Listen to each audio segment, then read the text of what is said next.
Hello dear people! Welcome to our midweek service at tayo po nagpapatuloy sa ating series on spiritual warfare.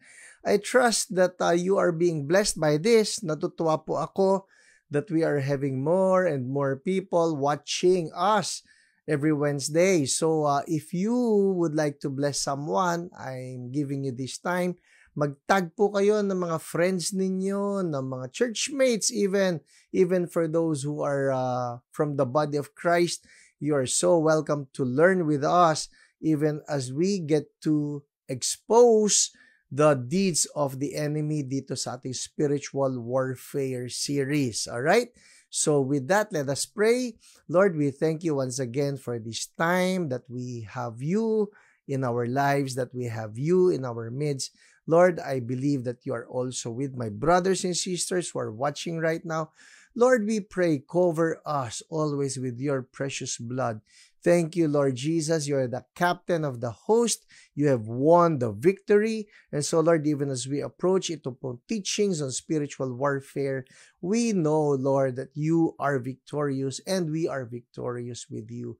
Lord, Holy Spirit, just be so free to anoint all of us and let the kingdom of God advance through this series. Salamat po in Jesus' name. Amen. Amen. So for tonight, what I will be discussing are the 5 arenas of spiritual conflict. Ito po when I say 5 arenas, ibig sabihin, these are all things that are happening simultaneously. Hindi ito yung minsan, itong isang arena na ito, and then yung isang arena na ito, sabay-sabay po yan na nangyayari. I don't know if you've ever read yung book ng Frank Peretti, yung This Present Darkness and Piercing the Darkness. Oh, by the way, if you can have your hands on it, I am telling you, ang ganda po ng mga librong yon. They are actually novels, no? But the way that Frank Peretti was able to show the interplay between the physical world and the spirit world, kung paano they come together in that whole book. Ganito po yon. So when I talk of the 5 arenas of spiritual conflict, makikita natin sa bawat ang mga pangyayari ng buhay natin, it's not just the physical, it's also the spiritual that we get to experience. All right? So with that, let us begin our teaching, the 5 arenas of spiritual conflict. Again, this is a teaching. Hindi po ako masyadong ma-preaching ngayon. Okay? Hindi ako yung magse-sermon. I'm going to be laying down some powerful truths to all of us. So, get your pen and paper ready. Uso pa ba yun? O magsulat kayo dyan sa inyong mga tablet or somewhere. Okay? Let's begin. The 5 arenas of spiritual conflict. Let's start with number 1. Number 1 is the conflict between God and Satan. Yon, obvious na po yon. Yun yung pinag-aralan natin in week 1, the 2 camps at war, no? And so there's the camp of God and there's the camp of Satan, at ito yung labanan nila. And we all see this. The verse is Genesis 3:15. That's one verse. Sabi sa Genesis 3:15, and I will put enmity between you and the woman.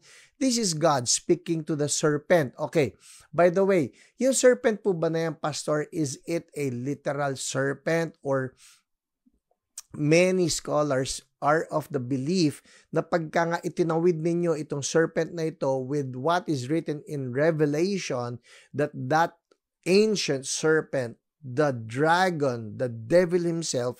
So hindi lang ito basta yung hayop, kung hindi, it could actually be Satan himself. So in Genesis 3:15, ang sabi rito ni God, no, putting a judgment on that serpent or the devil, ang sabi ni God, I will put enmity between you, serpent, or dragon, or Satan, and the woman. The woman would be Eve, all right? And between your offspring and hers, he will crush your head. Sino he? That would be the offspring of the woman. Sino yung offspring of the woman? Ito po yan. Ang akala nila, ito na yung Cain at Abel. Hindi po. Ang totoo, inaabangan talaga nitong serpent na patayin yung offspring. Kaya nandun agad na may patayan. Mga unang anak pa lang ito, patayan na kaagad. Hindi po. The offspring eventually would be Jesus. No? So ang sabi rito, I will put enmity between you, serpent, the serpent and the woman, and between your offspring and hers. He, the offspring of the woman, sino yun? Jesus will crush your head. At totoo po yun. Tinalo na ni Jesus, ito si Satan. Pero may sinabi rin dito, and you, the serpent, will strike his heel. So, in the process of crushing the head of the serpent na tinalo ni Jesus si Satan, sinabi rin dito, in the process of doing that the serpent will be able to strike the heel of the offspring of Jesus. Kailan nangyari yon? The cross. Naalala ninyo? Ipinako po si Jesus. But that is actually the very first verse in the Bible that shows us, mayroon na nga conflict dito between God and Satan. Now, here's another verse. In fulfillment of Genesis 3:15, Hebrews chapter 2, verse 14. Write that down. Hebrews 2:14. Ang sabi rito, since the children have flesh and blood, sinin children? The human children, the children of Eve, no? Since the children have flesh and blood, he, Jesus, shared in their humanity, so that by his death, he might break the power of him who holds the power of death, that is the devil. Yun po ang dahilan kaya si Jesus had to be born as a human being so that he could taste death. Obviously, si Jesus could not taste death when he was in the form of God. So, he had to take the human form para mamatay siya. Bakit niya kailangan mamatay? So that he will fulfill the prophecy that he will be the one to crush the head of the serpent as an offspring of Eve. Na offspring ng human being. Alright? Nagkatawang tao siya. In the process, he was able to crush the head of Satan. Pero ito yon, isa pang verse, 1 John 3:8. Write that down, 1 John 3:8. Ano sabi rito? The reason the Son of God appeared was to destroy the devil's work. So, malinaw po ito that throughout the Bible, from Genesis to Revelation, we will see that there is a conflict between God and Satan, and that conflict continues on. Sa dali, Pastor, ang akala ko na-destroy na si Satan. Oh yes, definitely. Kaya nga po yung sinabi ni Jesus, you remember in Matthew 28:18, write that down, Matthew 28:18, all authority in heaven and on earth has been given to me. So, nabawi na ni Jesus ang authority for this planet. It has been given to him. But you remember, wait. So, noon lang, after the resurrection, na nasabi ni Jesus that all authority has been given to him. Question is, so who had the authority in heaven and on earth before the resurrection? Ito po yan. Would you believe me? It was Satan. Hawak-hawak niya yung authority. Kaya nga, you remember in the temptation of Jesus in Matthew chapter 4, sinabi ni Satan, I'm offering to you all the kingdoms of the world if only you will bow down to me. Kung si Satan nang babluff lang na I can offer you the kingdoms of the world, kung hindi totoo yun, if it was just a bluff, Jesus could very easily have said, lukuhin mo ko, hindi sa'yo yan. So I won't bow down to you because the kingdoms of the world belong to my Father or belong to me as God. Pero si Jesus, it was a real temptation in the sense that it could only be a tempting offer if it truly was the devil's. Kung sa demonyo talaga ito, na the kingdoms of the world Pero, yun na nga nung nanalo na si Jesus, He says now that all authority in heaven and on earth has been given to me. Hallelujah! Hallelujah! Yan yung sinasabi sa Book of Revelation in chapter 1 where Jesus says, I hold the keys of death and Hades. Ano ang key? Authority. Keys stand for authority. Alright? So, there's the first conflict. I trust that you're learning something from here. Tuloy-tuloy po ang labanan ni God at ni Satan. Sandali, balikan natin. Kala ko natalo na si Satan. Eto na po yan. Talo na nga siya. But we, as believers now, we need to take our rightful positions to impose the victory of Jesus in every aspect of life. Huwag tayong papayag na nakawan pa tayo ng enemy. Alright? Well, I'm getting ahead of myself. Alright? Punta na tayo sa second arena. What's the second arena of conflict? Ito po yan. The conflict between good angels and fallen angels. So, naglalaban si God. Naglalaban si God at si Satan. Ito pa po, naglalaban din ang mga good angels at ang mga fallen angels. Would you believe me? Kunyari, nakakakita tayo ng mga tao na magkaaway. Alright? A righteous person and then a person who's arguing for something evil. Hindi lang po yung mga taong yan ang talagang magkaaway.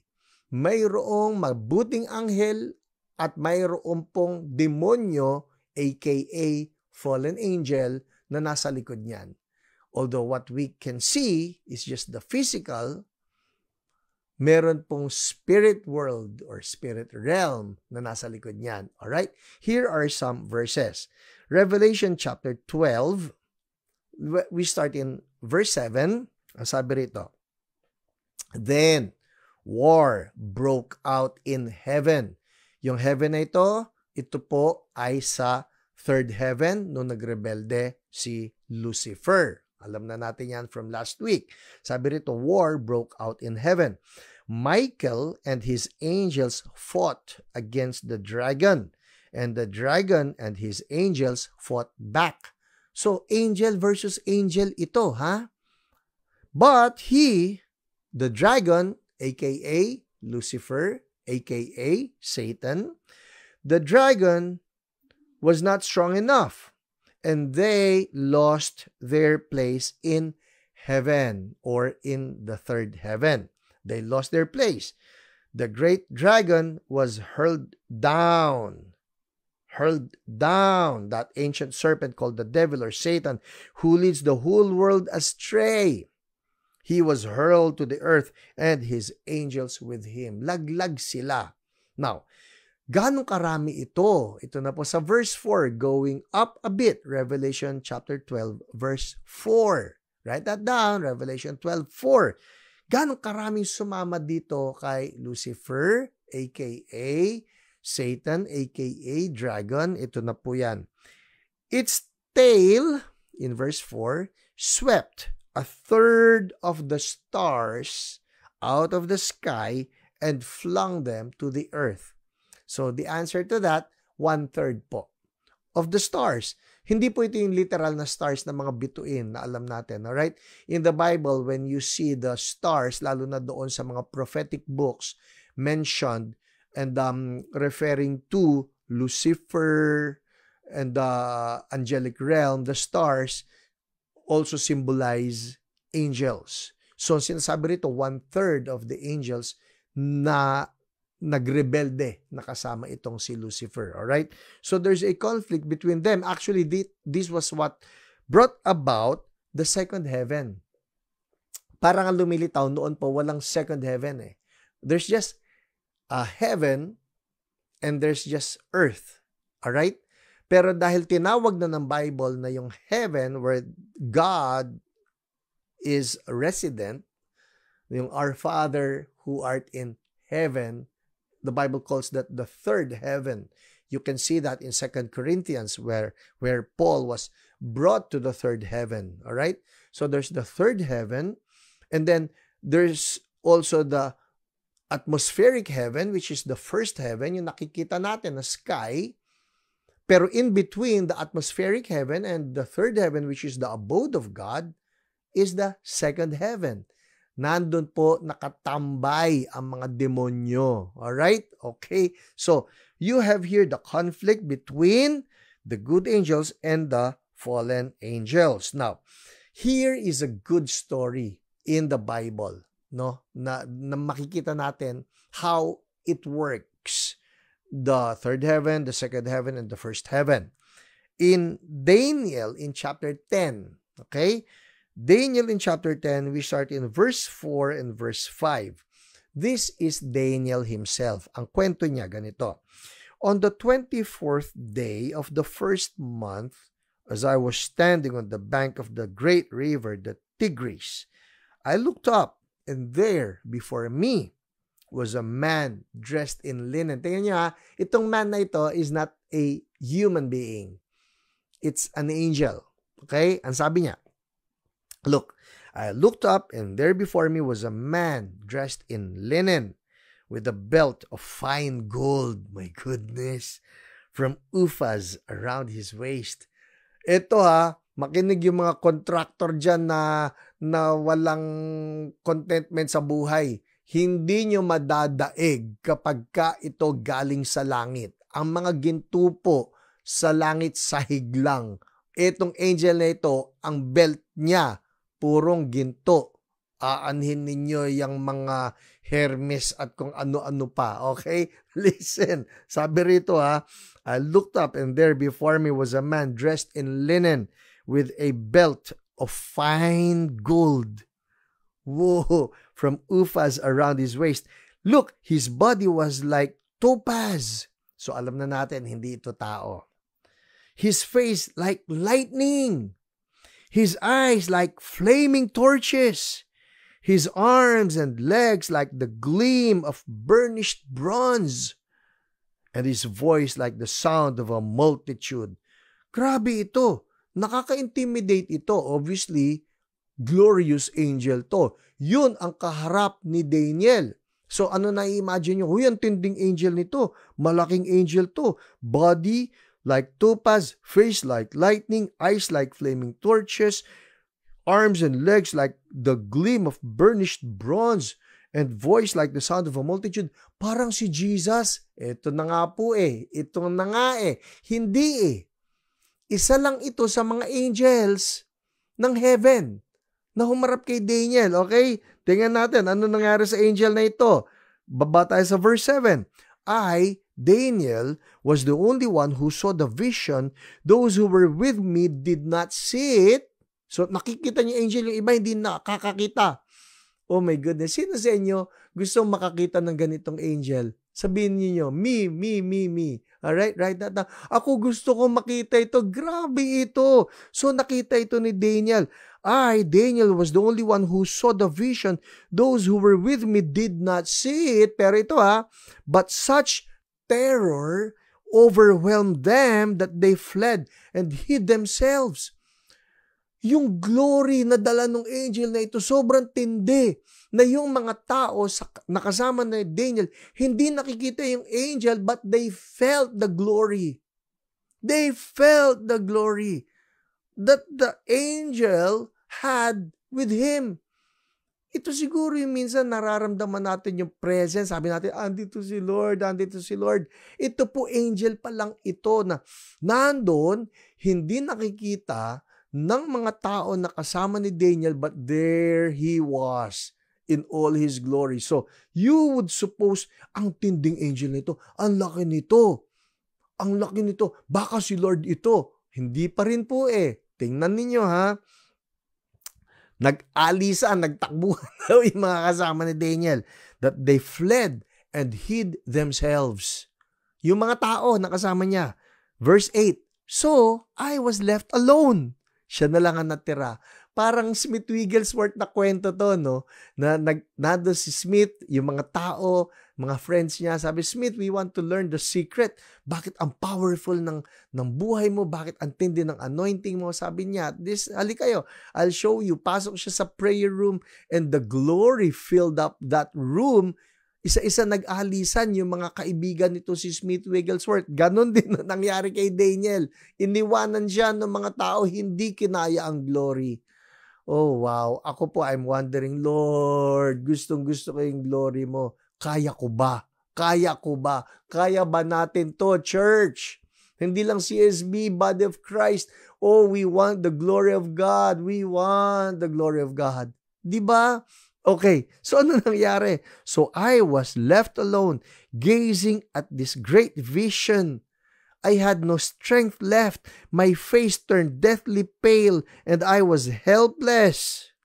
Verse 9. Then I heard him speaking, and as I listened to him, I fell into a deep sleep, my face to the ground. Grabing dread ito na, whoa!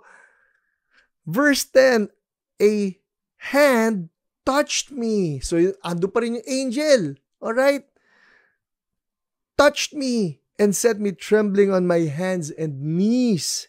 He said, Daniel, you who are highly esteemed, consider carefully the words I'm about to speak to you and stand up, for I have now been sent to you. And when he said this to me, I stood up, trembling. Verse 12, then he continued, do not be afraid, Daniel. Listen to this, people. Do not be afraid, Daniel, since the first day that you set your mind to gain understanding and to humble yourself before your God, your words were heard, and I have come in response to them. In short, ang kwento rito, si Daniel daw, nagpray kay God, alright? Nagpray. At ang sabi, since the first day that you set your mind to gain understanding and to humble yourself before your God, your words were heard. Narinig na ni Lord yung prayer mo since the first day. Oh, I'm talking to somebody right now. Ikaw na nagpe-pray and you're wondering, Lord, ano na ba nangyari sa prayer ko? And the Lord is telling us, since the first day, narinig na ni Lord yan. Narinig na ni Lord yan. But apparently, ito pong si Daniel kept on praying, kasi nga hindi pa niya nare-receive yung answer sa prayers niya. Sulat nga ninyo sa comment yan, keep on praying. Alright? Keep on praying. So, ano nangyari? Narinig na ni God yung prayers ni Daniel, at sinasabi rin ni Lord sa atin, narinig na niya ang prayers natin. When? Since the first day. Alright? Since the first day. Write that down again. First day. Ang bilis ni Lord makarinig. Hindi po yan, sabi ng Bible, hindi siya bingi. Na kinakailangan nating, Lord, naririnig mo ba? Naririnig niya tayo. Bakit ang tagal nung sagot, Pastor? Bakit hanggang ngayon hindi pa dumarating yung pinagpe-pray ko? Ito na po ang sagot. Ito na ang sagot. Bakit nga minsan matagal? We've been praying for revival for a long time. We've been praying for our cities. We've been praying for that person who is sick. Bakit walang nangyayari? We've been praying for that person. Ang tigas ng ulo, ang tigas ng puso. Sama na natin ang tigas ng mukha. Na bakit walang nangyayari? Ito na po yan. Andar tayo ha.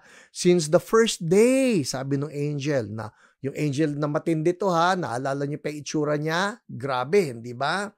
Since the first day that you set your mind to gain understanding and to humble yourself before your God, your words were heard, and I have come in response to them. But the prince of the Persian kingdom resisted me 21 days. Imagine that. Kanina lang, nung dinescribe ni Daniel ang itsura ng angel na ito, iniisip na natin ang tinding anghel nito. Hindi siya pipitsugin. Hindi ito yung mga angel na iniisip mo na parang angel na tao lang na dinamitan ng choir gown. Hindi Ito yung angel na mayroong golden belt. Alam mo yun? Ito yung angel na may magagara na brilliance, na may burnished bronze na mga legs. Ito yung may flaming na eyes. And the voice that sounds like a multitude. Whoa! Big angel! And yet, this big angel says, but the prince of the Persian kingdom resisted me 21 days. Sinong prince ito? Ito na po yan. It's a principality. We're not even talking Lucifer. We're just talking here of a principality. A principality is a bigger demon that's directly under Lucifer or Satan. So parang ganito yan. Yung angel kanina na dinidescribe natin, if I can use a military language, sabihin na natin siguro parang ano to, 1-star general o 2-star general. Na, ito, dalhin mo ito. Ito yung sagot ko sa prayer ni Daniel. So, lusob siya. Hinarang siya nitong Principality of Persia na baka ito 4-star general. Parang Games of the Generals po yung dating nito. Na mas malaki. So, ang sabi rito, resisted me, what? 21 days. So that explains bakit nabibinbin, bakit ang tagal bago dumating nung pinag-pray natin. For all you know, there are demons that are actually hindering what God has given to us as answers to prayer. So ano importante? Keep on praying. Hindi porke naipag-pray ko na yan dati, keep on. Dahil baka yung angel na inutusan ni Lord para sagutin yung prayers natin, hinaharang. Bakit nga? Kasi po nasa third heaven yung lahat ng goods natin, lahat ng blessings natin, but they are being intercepted in the second heaven by all of these demons. Gets? Alright, so, hinarang siya. Eto, verse 13 pa rin tayo. The prince of the Persian kingdom resisted me 21 days. Then, Michael, one of the chief princes. Sino tong Michael? We all know. This is Archangel Michael. The same Archangel Michael in Revelation chapter 12 na inutusan ni God, sipain mo yan si Lucifer, ibagsak mo yan dito sa from the third heaven, kick him out. So sinabi na ni God, oops, sandali. Yung angel na inutusan ko, papunta kay Daniel, naharang Michael to the rescue. So yun na, lumusob na si Michael, and so it says here, then Michael, one of the chief princes, came to help me because I was detained. Sabi ng angel, I was detained there with the king of Persia. Well, the king of Persia here would probably be a human being na. Okay? Okay. Having said that, ano nakikita natin dito? Here is the interplay na there are good angels and there are bad angels. Good angels want to help us. Fallen angels or bad angels, they want to hurt us or steal from us. Kaya nga, mabuti na lang nagpatulong itong angel na ito, dumating yung tulong by the person or in the person of Michael. Alright? Are you learning something here? Okay, nakakadalawa na tayo. And now, we go to the third arena. Okay, ano yung unang arena natin ng conflict? It's God versus Satan. Second arena of conflict, it's the good angels versus the fallen angels. Alright? The third arena of conflict, eto na po. Conflict between Satan and God's people. Obviously, pag sinabi natin Satan, hindi lang siya yan. Kasama na lahat ng mga fallen angels niya. Alright? So, Satan, really, he will attempt everything to separate us from God, to cause us defeat. Ayaw niya tayo na mabuhay ng victorious. Kaya lalabanan at lalabanan niya tayo, no? At sabi nga ni Jesus, the thief has come to steal, kill, and destroy. Sulat nga ninyo dyan, John 10:10. Alright? The thief has come to steal, kill, and destroy. Maski po, believers na tayo. Huwag natin isipin na, hindi, born again na ako, kay God na ako. Totoo po, born again tayo, kay God na tayo. But, Satan does not stop. Maski sabihin na ni God, oh anak ko na ito ha, hindi siya titigil. Ano sinabi ni Apostle Paul about this? In Ephesians chapter 6 verse 12. Alright? Ang sabi rito, for our struggle is not against flesh and blood, but against the rulers, against the authorities, against the powers of this dark world, and against the spiritual forces of evil in the heavenly realms. So, dito, some versions would say, for we wrestle not against flesh and blood. Or some other versions would say, for our wrestling match is not against flesh and blood, but against principalities, powers, rulers, and spiritual forces in the heavenly places. So, reminder ito sa atin, palagi, kapag may conflict po sa buhay natin, yes, it is true, meron kang kaharap na tao, kagaya lang ng mga nangyayari nga ngayon. If you listen to my sermon last Sunday, that I think somehow gives us a picture, may mga kalaban talaga tayo na spiritual forces, no? Reminder po ito sa atin, always think in terms of two arenas. Hindi lang to physical arena, there's also the spiritual arena of conflict. Halimbawa, ang lalim yung halimbawa na yan. Halimbawa, yung kay Charlie Kirk, no? Sabi na, yung namaril ay laban dito kay Charlie Kirk because he does not want Charlie Kirk to be preaching about a particular lifestyle or sexual lifestyle. Kaya siya binaril. Ano man po ang kalabasan ng investigasyon, ito ang dapat nating tandaan. Yung taong yun is just a pawn. P-A-W-N. Pawn. Mababang rango sa chess. Ginagamit lang. Bakit? For our struggle is not against flesh and blood. Hindi po yung tao eh. And I've seen this. Having been in the ministry of deliverance, I have seen how demons of anger, demons of lust, demons of envy, demons of gossip. Ay, totoo po yan, may demons of gossip. I kid you not.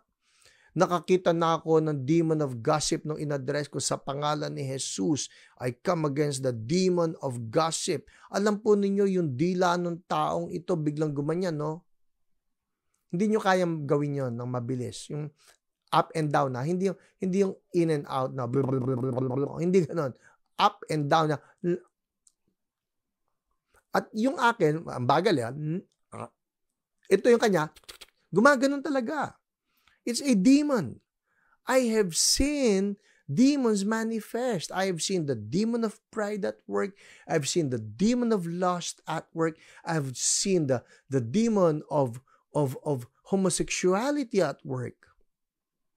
Kaya po ako, hindi pwede. Tayo po, I'm preaching to every person here, every believer, every human being.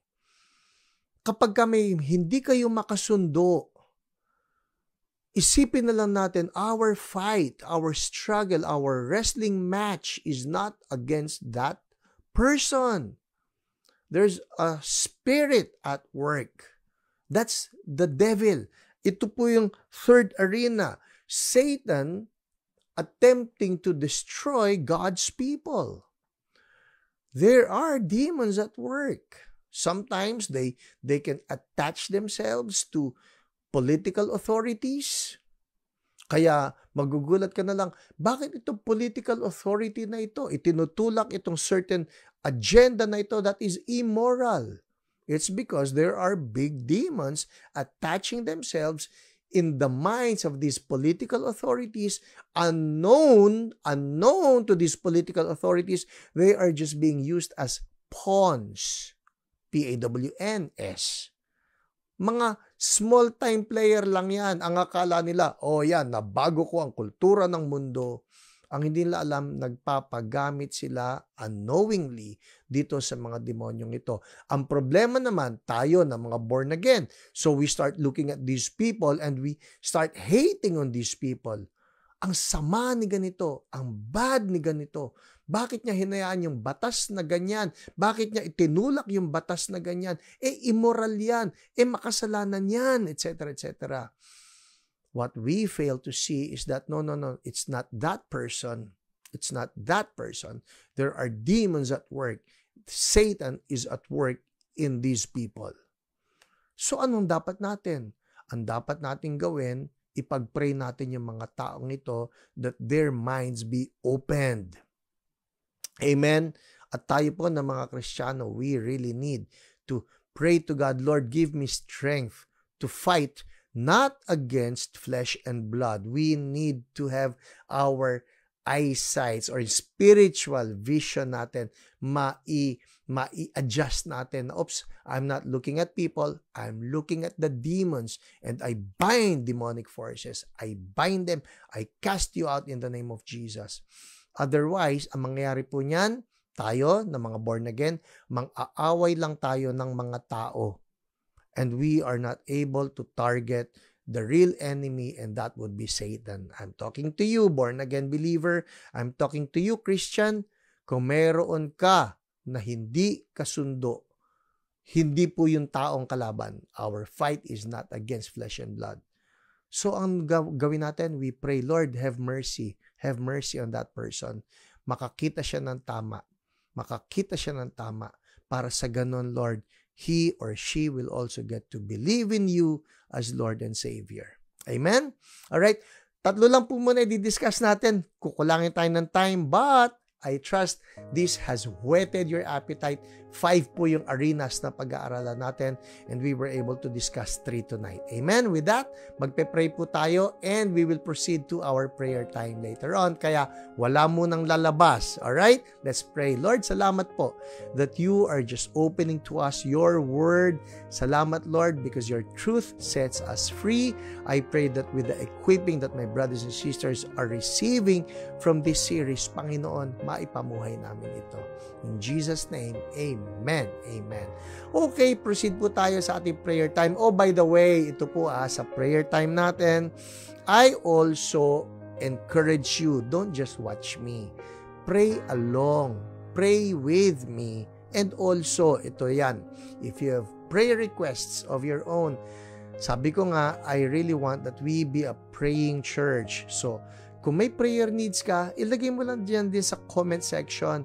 And you, brothers and sisters who get to see the prayer request, take that time also. Ipag-pray ninyo yung kapatid na naglagay ng prayer request dyan. Let's agree in prayer because God answers prayers. Amen? Nakita natin yan. Sinagot ni God si Daniel. It may take time or it may be instant, but God answers prayers. Alright?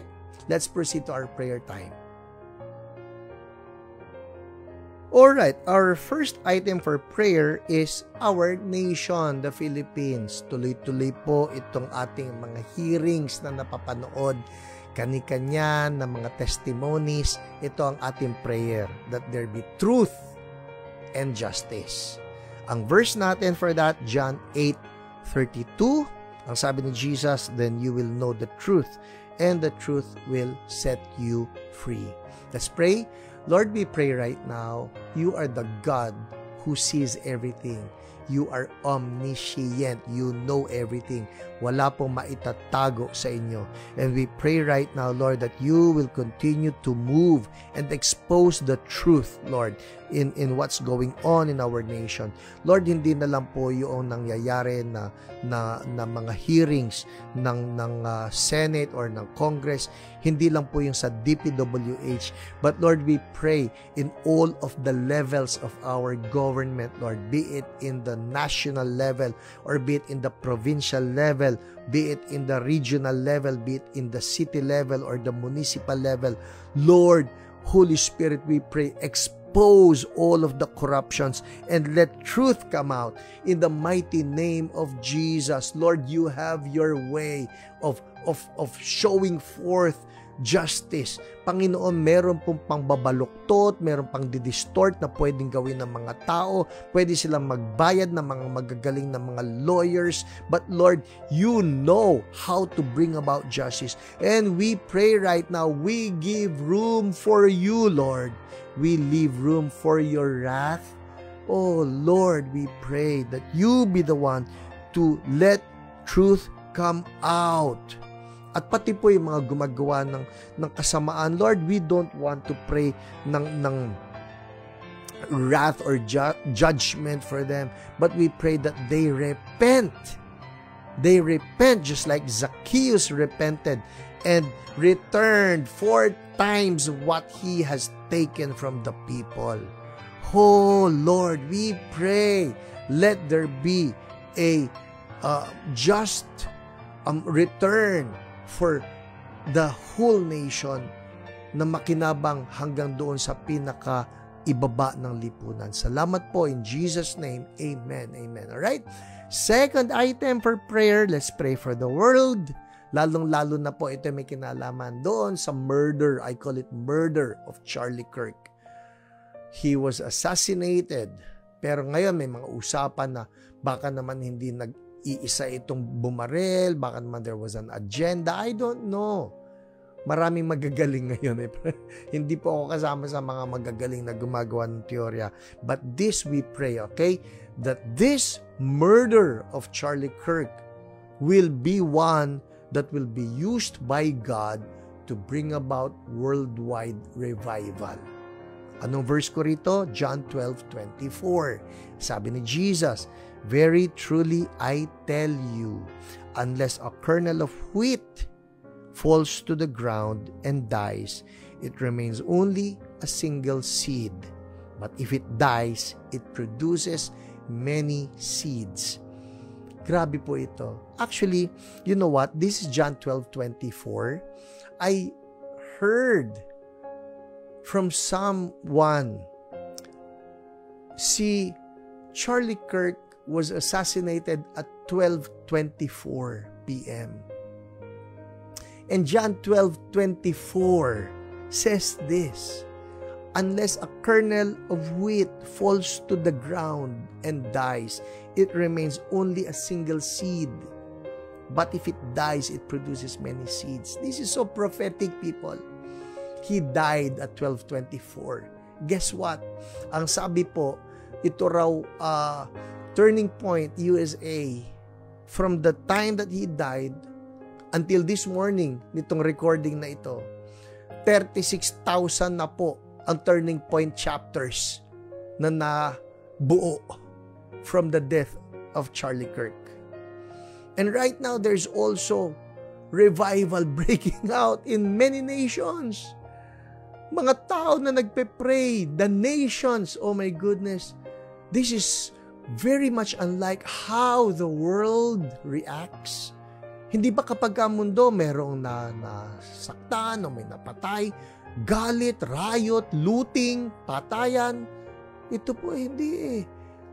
People are returning back to God, praying.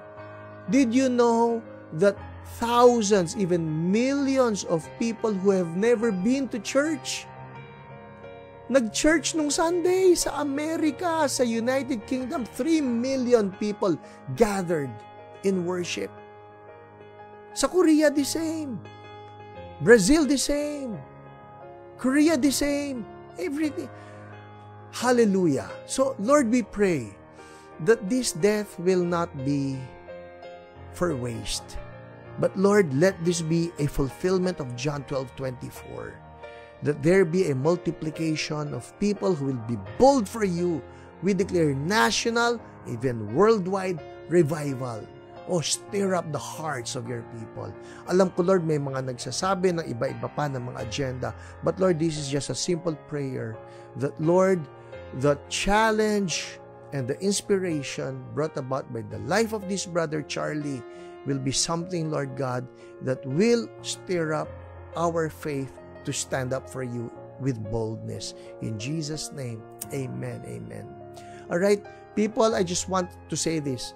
This statement is apolitical. All right? It's apolitical. It's non-political. It's simply a statement that we follow in the footsteps of somebody who's so bold in declaring his faith in Jesus and in His Word, the Bible. Yung po ang pinag-uusapan natin dito. Be bold for Jesus. Hindi tayo mga, ay, ayoko, mababaril ako. No, no, no. Be bold for Jesus because that's what He wants from us. Amen? Alright, let's move on. Pangatlo na prayer request. Can we pray for Church So Blessed? Again, alright? Now, my prayer is this. Yung ating growth at yung ating discipleship ay mas strengthen and that the Lord will find all of us faithful in just reaching out to people and discipling people. The verse would be in Acts 2:46. Sabi rito, every day they continued to meet together in the temple courts. They broke bread in their homes and ate together with glad and sincere hearts. Amen. Lord, pinagpe-pray po namin, kami sa Church So Blessed, find us as truly a disciple-making church. All of us. Find it in our hearts, Lord, that we will want to win souls, that we will want to see souls not just getting saved, but getting discipled, so that they themselves will be disciple makers. Oh Lord, put it in our hearts that we will want to see the world won for Jesus. And we thank you, Holy Spirit, because you are causing our hearts to burn for this. More love, more power, more fire. In Jesus' name, amen, amen. And finally, last, ito po personal. Akin ito na prayer request. Please pray for me. Alright? Bago ko sabihin niyo muna, okay po, Pastor. Yan. Write that down. Okay po, Pastor. Or I'll pray for you, Pastor. Okay? Ito po yan. Simple lang. Can you pray for my books that have yet to be finished?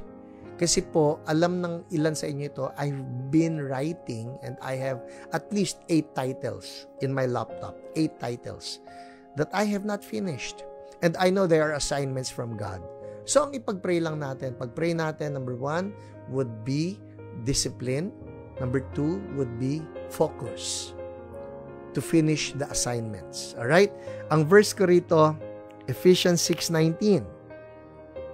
This is a prayer from the Apostle Paul. Gagayahin ko. Pray also for me, that whenever I speak, words may be given me, so that I will fearlessly make known the mystery of the gospel. Yung linya na, that words may be given me. I need that. That the Lord will cause that His words will be given me, so that I will know just what message I need to bring across to all of the would-be readers. Pag-pray natin. Sige po, Panginoon, lumalapit po ako sa inyo. I need help. I pray for grace. I pray for strength. I pray for focus. I pray for direction. I pray for wisdom. Lord, that words will be given me. Holy Spirit, inspire me and cover me with the blood of Jesus, that I will be able to fulfill your assignment for me. Salamat po, Panginoon. I bless my brothers and sisters who have committed to pray for me until the assignment is over. Thank you in Jesus' name. Amen. Amen. All right. Well, I would like to say thank you.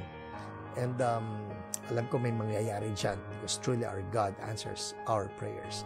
All right. There will be part 2 of this message next Wednesday. Wag nating kakaligtaan to. And if you've been blessed by this, share, all right? And heart, like, and be a blessing to others. Let's be victorious in this spiritual warfare.